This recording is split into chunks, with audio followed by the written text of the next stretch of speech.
एक बार एक लड़का था जिसका नाम था राहुल। राहुल बचपन से ही एक सपना देखता था, एक कॉम्पिटिटिव एग्जाम को क्रैक करके एक बहुत अच्छी जॉब लेना। राहुल पढ़ने में भी बहुत अच्छा था और उसके पेरेंट उसको सपोर्ट करते थे। राहुल धीरे धीरे बड़ा होते गया और जब राहुल बड़ा हो गया तो वो चाहता था उस कॉम्पिटिटिव एग्जाम की तैयारी करना जिसका सपना वो बचपन में देखता था। उसके पेरेंट भी उसका सपोर्ट किए, उसको एक महंगी कोचिंग के अंदर एडमिशन दिला देते हैं। अब राहुल उस कोचिंग के अंदर तैयारी करने के लिए जाता है। सब कुछ बढ़िया चल रहा था, तभी एक लड़की राहुल की जिंदगी में आ जाती है। उस लड़की का नाम था काजल। काजल भी उसी कोचिंग के अंदर पढ़ती थी और वो उसी कॉम्पिटिटिव एग्जाम की तैयारी कर रही थी। पढ़ने में अच्छी थी लेकिन राहुल से थोड़ा कमजोर थी पढ़ने में। धीरे धीरे उनमें दोस्ती होती है और काजल बार बार अपने डाउट्स को पूछने के लिए राहुल के पास जाती है और वो बार बार अपने डाउट्स क्लियर करती है। धीरे धीरे इनकी दोस्ती गहरी होती गई। फिर ये आपस में बैठकर अपने पढ़ाई करते थे, अपने डाउट्स को क्लियर करते थे और धीरे धीरे इनकी रैंक्स बहुत हाई होती गई। पर एक दिन ऐसा आया जहाँ राहुल काजल के वजह से डिस्ट्रैक्ट होने लगा। उसका सपना था इस कॉम्पिटिटिव एग्जाम को क्रैक करना, पर वो इतना ज्यादा डिस्ट्रैक्टेड हो गया, पूरे दिन अपने मोबाइल को साथ लेकर बैठता था और वो पूरे दिन ये सोचते रहता था काजल कब रिप्लाई करेगी, काजल मुझे रिप्लाई क्यों नहीं कर रही। पूरे दिन उसके माइंड में बस यही चलता रहता और वो सोचता रहता काजल ने मुझे कल ऐसा क्यों बोला, जिस वजह से वो पढ़ाई लिखाई करना बिल्कुल ही बंद कर दिया था। और ऐसे ही धीरे धीरे काफी समय तक ऐसा चलता रहा। फिर टाइम आया उसके एग्जाम का।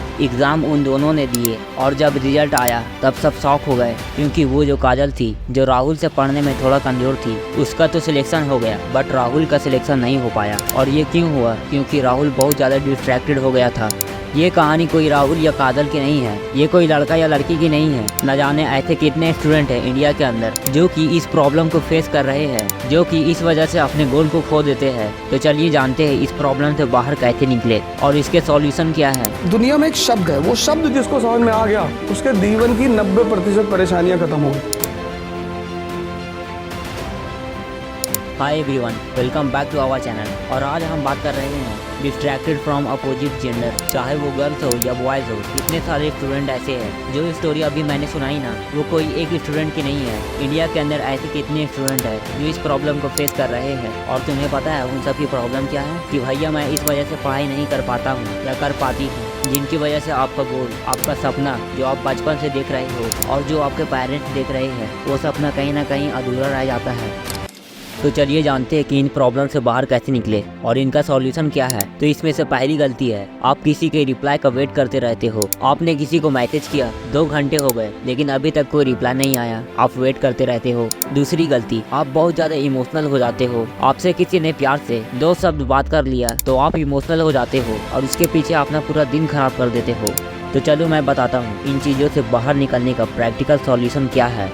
मैं बहुत से बच्चों से मिलता रहता हूँ, मैं देखता हूँ वो बहुत दुखी है, वो बहुत परेशान है। मैंने पूछा कि तुम क्यों परेशान हो? कहता है कि मैं किसी व्यक्ति को मैसेज करता हूँ, व्हाट्सएप पे मेरा मैसेज चला जाता है और वो मेरा मैसेज सीन करके छोड़ देते हैं। आधे घंटे के बाद मैं चेक करता हूँ वो इंसान कब ऑनलाइन आएगा और मेरे मैसेज का रिप्लाई करेगा। वो व्यक्ति बार बार ऑनलाइन आता है और मुझे इग्नोर करता है और मैं सोचता हूँ कि शायद आधे घंटे के बाद रिप्लाई आ जाए। अब सामने वाला इंसान समझ चुका है आप उसके पीछे पड़े हो, जब चाहे आपको वो इग्नोर कर सकता है। 2-3 घंटे के बाद आपको वो छोटा सा मैसेज कर देगा और फिर से आप उसके पीछे चले जाओगे। आप समझदार हो, आपको समझ आ रहा है आपको वो सिर्फ इस्तेमाल कर रहा है, तो आपके लिए अच्छा यही है आप खुद उस इंसान को इग्नोर कर दो। अब आप भी उसको मैसेज करना बंद कर दो, चीजों को इतना कॉम्प्लेक्स बनाना बंद कर दो। आप भी उसको मैसेज करना बंद कर दो। भैया मैंने उसको मैसेज करना बंद कर दिया तो मैं उसको अपनी जिंदगी से खो दूंगा। तो ऐसे व्यक्ति को खो ही देना आपके लाइफ के लिए बेहतर है। तो आप भी उसको इग्नोर करना शुरू कर दो। ऐसा करोगे तो 2 ही चीजें हो सकता है, या तो वो आपका इंपॉर्टेंस समझ जाए और आपके साथ अपना बिहेवियर अच्छा कर ले, या तो फिर वो आपके लाइफ से ही चले जाए। अच्छा है यार, चले जाने दो। 2-3 साल के बाद आप खुद कहोगे अच्छा हुआ यार मैं इन सब चक्रों के पीछे नहीं पड़ा, मैं इन सब चक्रों से बाहर निकल गया। नंबर 2, आप बहुत होनहार थे। आप बचपन में कितना अच्छा कर रहे थे अपने पढ़ाई में, अपने खेल में। हो सकता है कि आप बोलने में बहुत अच्छा थे, आप खुद को बहुत अच्छा से रखते थे। क्या हालत बना ली है आपने? किस चीज़ के लिए? बस एक इंसान के लिए। इसीलिए आपको ये जिंदगी मिला था कि आप अपना पूरा लाइफ एक इंसान के पीछे खराब कर दो। और ऐसे भी वो इंसान जो आपको इम्पोर्टेंस नहीं देता। किसी के साथ अटैचमेंट बुरी बात नहीं है, अच्छी बात है, लेकिन ये भी याद रखो आपके लाइफ में भी ऐसे लोग हैं जो आपसे बहुत मोहब्बत करते हैं, जो आपसे समय समय पे पूछते हैं बेटा कैसे हो, आपने खाना खाया, आप अभी तक सोए नहीं, क्या प्रॉब्लम है मुझे बताओ। अपने माँ बाप के प्रेम को भी तो याद रखो, जिनको हर समय आपकी चिंता लगी होती है। और आप अपने लाइफ ऐसे इंसान के पीछे खराब कर रहे हो जो आपका सिर्फ यूज कर रहा है।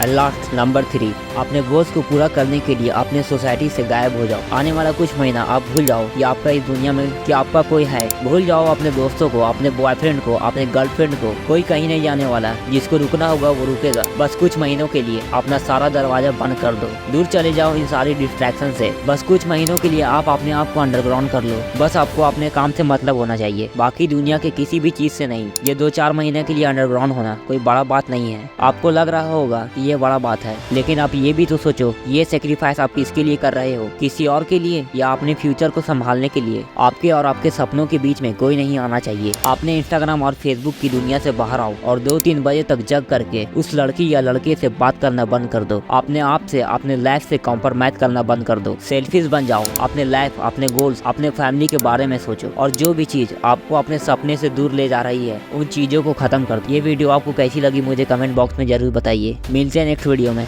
Thank you.